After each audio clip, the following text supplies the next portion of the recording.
Hi, submarine friends. Well, I went to the big city yesterday. Well, let me just back up for a second. For anybody who's watching for the first time, this is my 3-cylinder Yanmar diesel engine that I am marinizing, they call it.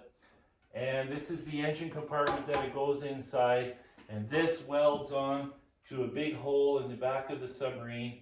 The back half of the submarine is missing right now because I cut it off to install this.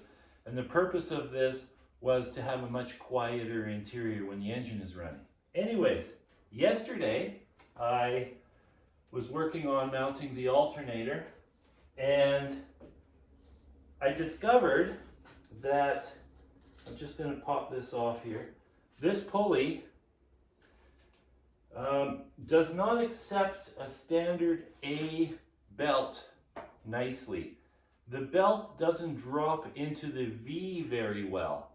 So I've actually put this in the lathe already and widened that V, and it's still not accepting the belt properly, or at least how I think it should. I think the bulk of the belt should be down in the V so you have maximum traction. So I went to the city yesterday and I picked up all the pieces I need to finish the cooling and the fuel system. But I didn't get a belt.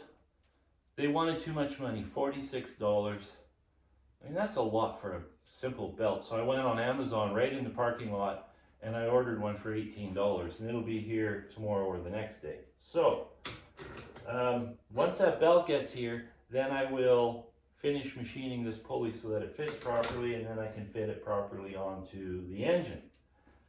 I don't know if you noticed, but there's a C-clamp here.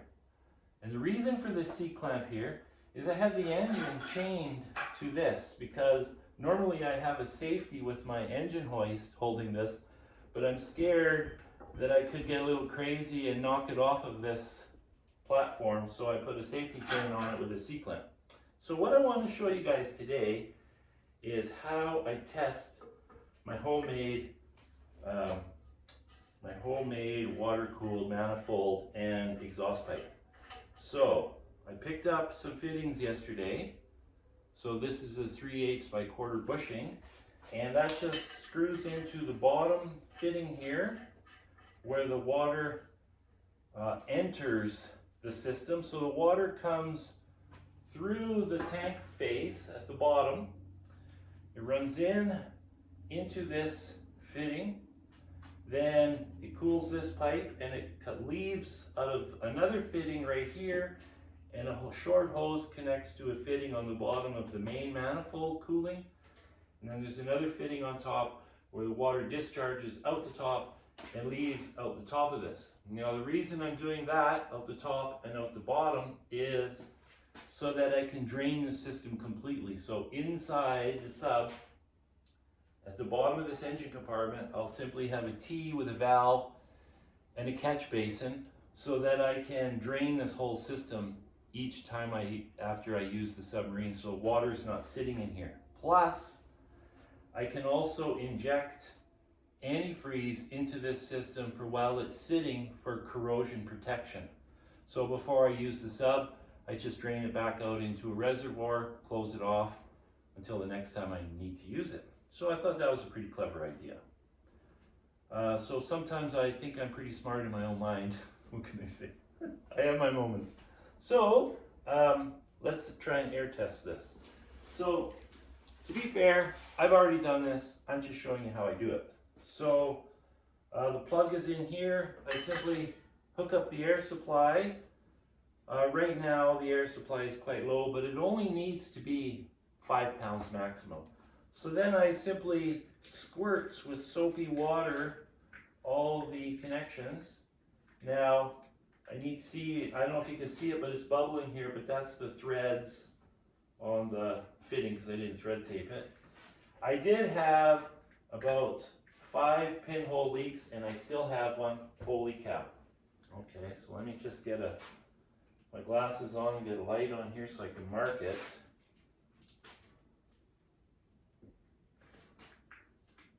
Yeah, look at that.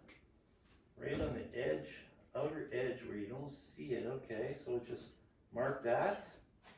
with some soapstone and then carry on.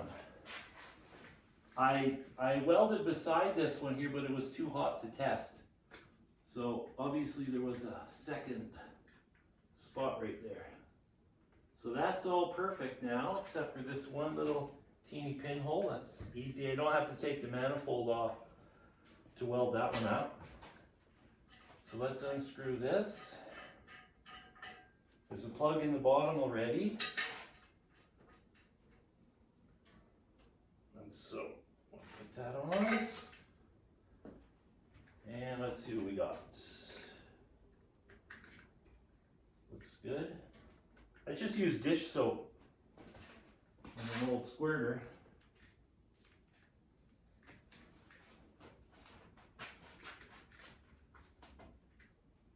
Now I have to admit, I shouldn't have these leaks, but where's my mask?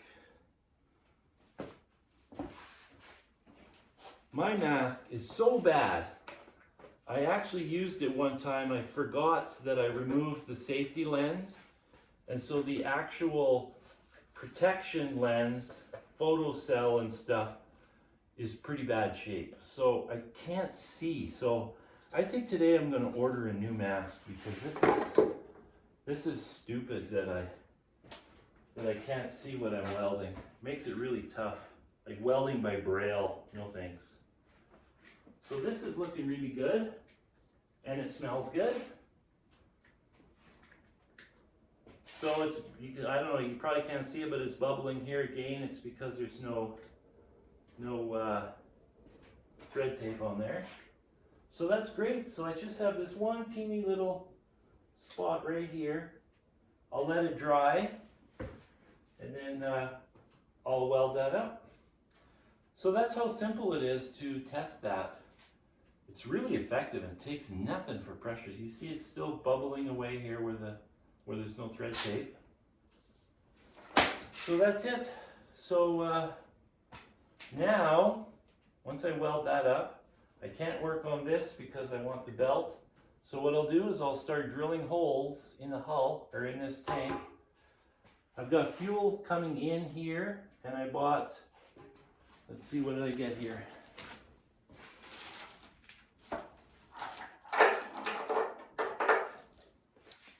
I bought some mini ball valves so that inside I can turn off the fuel coming in and the fuel going out because it circulates round and round. I mean, every penetrator should have a shut-off valve anyways. But anyway, so I got these. So these have to go inside back here.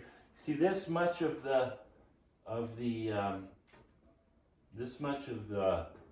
engine compartment tank sticks inside the hull. It's not flush here. It's actually, I have to do some math on it. What I have to do once I get it all together is weigh it.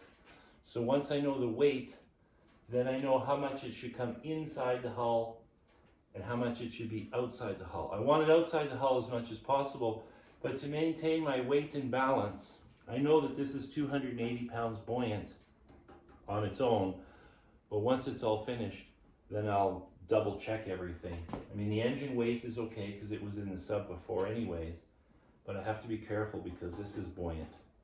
So it needs to be in or out just the right amount. But I like to, like I said, I like it to be out as much as possible because it gives me the maximum interior space. But at the same time, I have to be careful because I have to get inside the ballast tank to work on all this because this is all getting tarred for corrosion protection. I'm actually doing an experiment right now.